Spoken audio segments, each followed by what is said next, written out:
नमस्कार, स्वागत आप सबका नारा टीवी पर। जब महाभारत के योद्धाओं की चर्चा होती है तो सर्वश्रेष्ठ धनुर्धर के रूप में दो योद्धाओं का नाम जरूर लिया जाता है, जिनमें से एक है अर्जुन और दूसरे हैं कर्ण।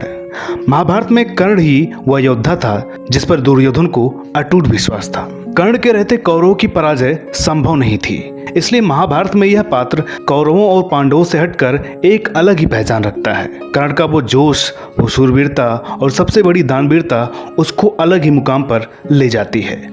और कर्ण की इन्हीं खूबियों को पर्दे पर उतारा था गोविंद खत्री जी ने। कर्ण के मन में अर्जुन के लिए जो प्रतिस्पर्धा की भावना थी, उसे गोविंद जी ने अपनी आंखों के जरिए बखूबी अंजाम दिया था। कर्ण के कवच कुंडल के प्रसंग को भी उन्होंने बड़ी सजीवता के साथ अभिनय किया था। गोविंद जी के बारे में एक दिलचस्प बात यह है कि ये रमन खत्री जी के छोटे भाई भी हैं। रमन जी का इंटरव्यू अभी हाल ही में आप लोगों ने नारा टीवी पर देखा होगा। सिनेमा के इतिहास में अपना एक अलग ही मुकाम रखने वाली फिल्म DDLJ से शुरू हुआ गोविंद जी का करियर आगे बढ़ता गया और इन्होंने सैकड़ों फिल्मों एवं धारावाहिकों के माध्यम से दर्शकों के दिलों में अपना एक खास मुकाम बनाया। आइए आगे की बातें स्वयं गोविंद जी से जानते हैं। नमस्कार, मैं गोविंद खत्री। नारा टीवी के सभी दर्शकों को मेरा बहुत बहुत प्रणाम और स्वागत। जी हाँ, धारावाहिक श्री कृष्ण में कर्ण की भूमिका मैंने ही निभाई थी। मेरा जन्म राजस्थान के बीकानेर शहर में हुआ। परिवार में माता, पिता और बड़े भाई साहब हैं। मेरे पिताजी आर्मी में ऑफिसर थे। 1971 की जो वॉर हुई थी उसमें वो शहीद हो गए थे। He was lost in action.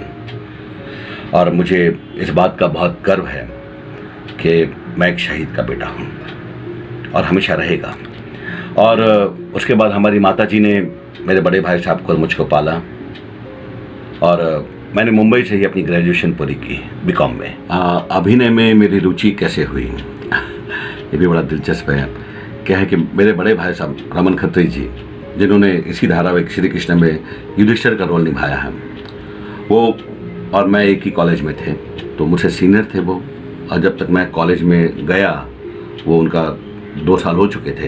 And he was आप कह सकते हैं कि बहुत ही फेमस थे कॉलेज में। तो हर एक्टिविटीज़ में पार्ट लेते थे, सिंगिंग में हो गए, डांस में हो गए, ड्रामेटिक्स हो गया, वगैरह वगैरह। तो जब भी कॉलेज में कोई मिलता तो मुझे पूछता, आप रमन खत्री के भाई हो ना? तो हाँ, मैं उन्हीं का भाई हूँ। तो धीरे धीरे मुझे भी लगने लगा कि मुझे भी शायद कुछ करना चाहिए अपनी पहचान बनाने के लिए। एंड रमन भैया मुझे डांटते भी थे कि तू कुछ करता क्यों नहीं है। तो बड़ी मुश्किल से फिर मैंने वहाँ पे ड्रामेटिक्स में पार्ट लिया और कोशिश की कि उसमें शुरू करूँ। और पहली बार में मैं बहुत ही बुरी तरह फेल हो गया था उसमें। बहुत होटिंग्स हुई थी और बहुत कुछ सुनना पड़ा मुझे, भैया से भी डांट पड़ी थी। खैर, लेकिन वो शुरुआत एक तरह से अच्छी हुई थी और वहाँ से फिर धीरे धीरे एक कॉन्फिडेंस बढ़ता गया। फिर धीरे धीरे रंगमंच की तरफ बढ़ते गए और रंगमंच करते करते करते फिर फिल्म इंडस्ट्री की ओर बढ़ता गया। तो जैसे कि मैंने बताया कि रंगमंच तो मैं कर ही रहा था, तो अभिनय की तरफ तो रुझान बढ़ता ही गया। और जी हाँ, घर वालों का बहुत सपोर्ट रहा, क्योंकि मम्मी हमारी खुद एक कलाकार रही हैं, क्लासिकल म्यूज़िक में विशारद थे। और रमन भैया ने भी बहुत सपोर्ट किया। तो उनसे यही कहा कि भाई थोड़ा वक्त मैं अभिनय की तरफ देना चाहता हूँ और कोशिश करके देखते हैं। तो कुछ समय उन्होंने दिया। हाँ, इन बिटवीन मैंने कुछ थोड़ी बहुत पार्ट टाइम जॉब्स भी की to build my self confidence and all that. और लेकिन अभिनय की तरफ रुझान ज़्यादा था, तो फिर कहा कि अपने आप को कुछ वक्त देते हैं और अभिनय की तरफ हम मुड़ गए। संघर्ष तो बहुत रहा और हमारी फिल्म इंडस्ट्री का तो संघर्ष एक हिस्सा है। और यहाँ मेरा ख्याल यह है कि संघर्ष कभी ख़त्म नहीं होता, भले आप कहीं भी पहुँच जाइए तो वो तो जारी ही रहेगा। और जब कॉलेज के आखिरी साल में मुझे एक फिल्म का ऑफ़र हुआ था जो इस सदी की सबसे बड़ी हिट फिल्म रही है, जिसका नाम है दिलवाले दुल्हनिया ले जाएंगे। जी हाँ, उस फिल्म में मुझे जो अपने विलन परमित सेठी साहब है, उनके 3 दोस्त, उनमें से एक दोस्त का किरदार मैंने निभाया। और वो एक बहुत ही बेहतरीन अनुभव रहा ज़िंदगी का, यश जी के बैनर के नीचे काम करने का। और इस तरह से वो शुरुआत हुई और जो पहला धारावाहिक उसके बाद जो मुझे मिला था वो था पवन कौल जी का, सोनी टीवी पे आता था, काश। उसके लिए भी मैं एक बहुत ही छोटे रोल के लिए गया था, लेकिन कुछ ऐसा हुआ कि वहाँ पर वो रोल मेरा बढ़ता चला गया।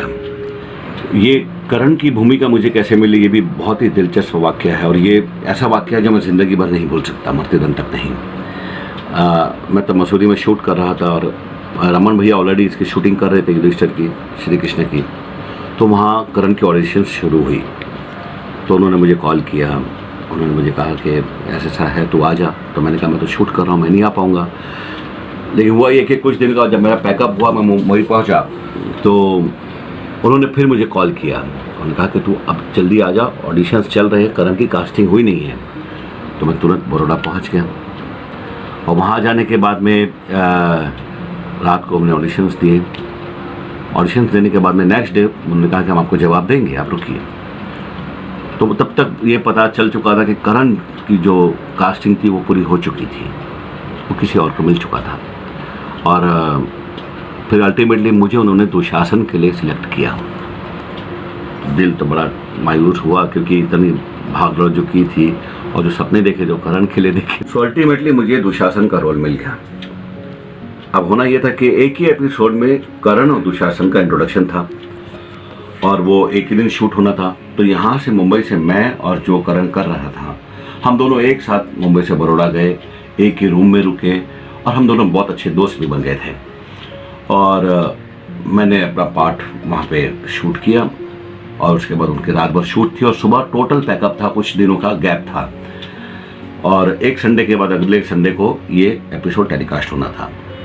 तो हम संडे जब घर पहुँच गए, तो उसके बाद एपिसोड ख़त्म हुआ, हमने देखा श्री कृष्ण सीरियल। तो 9:30 बजे एक फ़ोन बजता है, तो रमन भाई ने फ़ोन उठाया, तो पता चला मोती सागर जी का फ़ोन है। उन्होंने पूछा गोविंद कहाँ है, फ़ोन दो उसको। तो मैं आया फ़ोन पर, मैंने बोला जी सर बोलिए। तो उन्होंने कहा कि अभी के अभी बैग उठाओ, बड़ौदा पहुँचो। मैंने कहा क्या हो गया सर? कहने लगे तुम करण कर रहे हो, पहुँचो। मैं वो शॉक्ड, मैंने ये क्या हो गया? मैंने रमन भाई को पूछा भाई ये क्या बोल रहे सर? वो गए फ़ोन पे, उनको भी डांट पड़ी है, बोले सब कुछ छोड़ो, इसको पहले बड़ौदा भेजो, बाकी बातें बाद में। So ultimately I went to Baroda immediately, ASAP, मतलब बैग उठाए और भागे, यही हाल था। तो वहाँ जाके मैं तभी तक असमंजस की ये हालत में था कि भाई ऐसा क्या हो गया। मैं दुशासन की शूटिंग कर चुका हूँ, करण जो कर रहा था वो शूटिंग कर चुका है, और टेलीकास्ट होना है, तो अचानक से ये क्या हो गया, ये मैं नहीं जानता। तो वहाँ जाने के बाद ही मैंने पूछा कि क्या हुआ, तो बोले पहले तो शूटिंग कर ले, बाद में बताएंगे। चलो खैर, फिर वो सीन जो था वो हमने शूट किया, और उसके बाद मैंने फिर रात को मोती जी ने कहा कि मुझे बुलाया रूम में, फिर बोले अब बैठ, मैं तुझे बताता हूँ क्या हुआ। बोले तेरी कास्टिंग जो है वो पापा जी ने की। मैंने कहा सर लेकिन पहले मैं ऑडिशन भी दे चुका हूँ और दुशासन का शूटिंग भी कर चुका हूँ। तो पापा जी ने बोला पापा जी ने तुम्हारा दुशासन वाला देखा, तुम्हारा ऑडिशन नहीं देखा था। बोला तो उसमें ऐसा क्या देखा उन्होंने? बोला जिस तरह से तुम चलकर आए और चलकर गए, बस उसी बेस पर पापा जी यानी कि रामानंद सागर साहब ने मुझे करण की भूमिका सौंप दी। तो ये एक ऐसा किस्सा है जो मुझे लगता है कि हर कलाकार को अपनी हर ये सीखना चाहिए कि भाई कि जो अनुभवी लोग हैं एक कलाकार के अंदर बारीक से बारीक चीज़ का भी ध्यान रखते हैं। तो तब मुझे एहसास हुआ कि नहीं, हमें अपनी किसी भी चीज़ को हल्के में नहीं लेना चाहिए। और बेशक मैं इस रोल के लिए सबसे ज़्यादा जिसको श्रेय दूंगा वो है रमन भैया को, क्योंकि बेशक उन्होंने इसके लिए बहुत मेहनत की थी और उनका सपोर्ट बहुत रहा मुझे। तो थैंक यू रमन भैया फॉर दिस। एंड इसके बाद तो आप सब जानते ही हैं। तो तुम आ गए अर्जुन, मैं तुम्हारी ही प्रतीक्षा कर रहा था, परंतु मुझे ये आशा नहीं थी कि कल मेरे अस्त्र का निशाना बनते बनते बच निकलने के बाद मेरा सामना करने के लिए इतनी जल्दी आ जाओगे। वैसे सभी पांडव हारना भली भांति जानते हैं। नकुल, सहदेव, महाबली भीम और अर्जुन तक मुझसे हार चुके हैं। अब श्रेष्ठ पांडव महाराज युधिष्ठिर की बारी है। तो श्री कृष्ण सीरियल के बाद एक मैथोलॉजिकल सीरियल्स का एक दौर चल पड़ा था।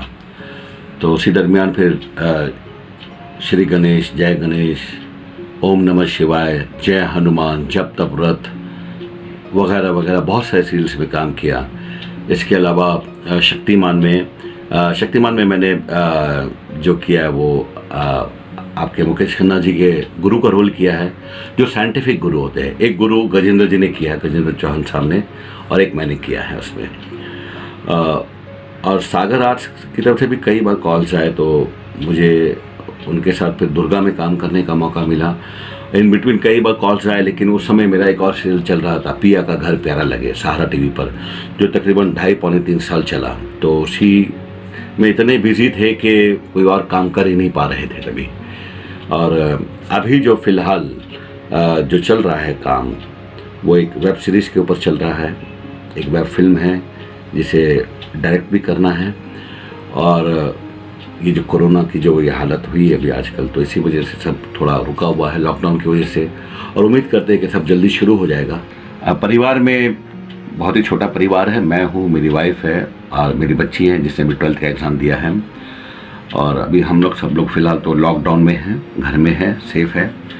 और जाने से पहले मैं अपने सभी सह कलाकारों को उनका धन्यवाद करना चाहूँगा, सारे यूनिट वालों का, श्री कृष्ण के, और बेशक सागर परिवार का भी बहुत बहुत धन्यवाद करना चाहूँगा। और नारद टीवी के दर्शकों से मैं ये उम्मीद करता हूँ कि सब अपने अपने घरों में रहें, आप लोग सेफ रहिए, हेल्दी रहिए, स्वस्थ रहिए और अपना प्यार, आशीर्वाद हम पर हमेशा बनाए रखें। बस यही आप लोग से विनती है। धन्यवाद।